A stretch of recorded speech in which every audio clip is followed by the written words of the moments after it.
आपके घर में यदि कोई व्यक्ति भक्ति करता है तो आपके घर को कोई भी नुकसान नहीं पहुंचा सकता। जब तक विभीषण जी लंका में रहे तब तक रावण ने चाहे जितना भी पाप किया हो, परंतु विभीषण जी के पुण्य और भक्ति के कारण रावण सुखी रहा और शासन करता रहा। परंतु जब विभीषण जी जैसे भागवत वत्सल भक्त को रावण ने लात मारकर लंका से निकल जाने के लिए कहा, तब से रावण का विनाश आरंभ हो गया। अंत में रावण की सोने की लंका का दहन हो गया और रावण के पीछे रोने वाला भी कोई नहीं बचा। ठीक इसी प्रकार हस्तिनापुर में जब तक विदुर जी जैसे भक्त रहते थे तब तक कौरवों को सुख ही सुख मिला।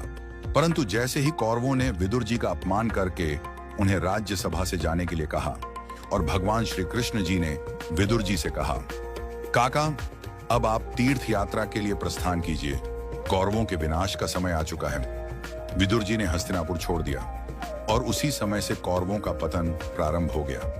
अंत में न केवल उनका राजपाट छिन गया बल्कि कौरवों का वंश भी समाप्त हो गया। इसी प्रकार हमारे परिवार में जब तक कोई भक्त या पुण्यशाली आत्मा रहती है तब तक घर में आनंद ही आनंद रहता है। इसलिए भगवान के भक्तजनों का अपमान कभी भूल से भी न करें। हम जो कमाई खाते हैं वह भी संभव है किसी के पुण्य के कारण मिल रही हो।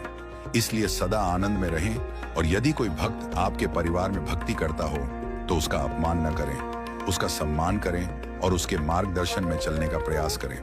अपनी धन दौलत पद प्रतिष्ठा और शक्ति पर कभी अहंकार न करें, क्योंकि उसी व्यक्ति की बदौलत आपका संसार रूपी रथ चल रहा है। वही व्यक्ति आपका असली धन है, असली पूंजी है, जो आपको भक्ति के मार्ग पर ले जाएगा। यदि वह व्यक्ति एक बार आपके जीवन से चला गया तो समझ लीजिए कि आपका सबसे बड़ा आध्यात्मिक धन चला गया और यह मान लीजिए कि भगवान आपसे दूर चले गए। यही आपकी सबसे बड़ी क्षति होगी। सत्य सनातन संस्कृति की जय। जय श्री राधे श्याम।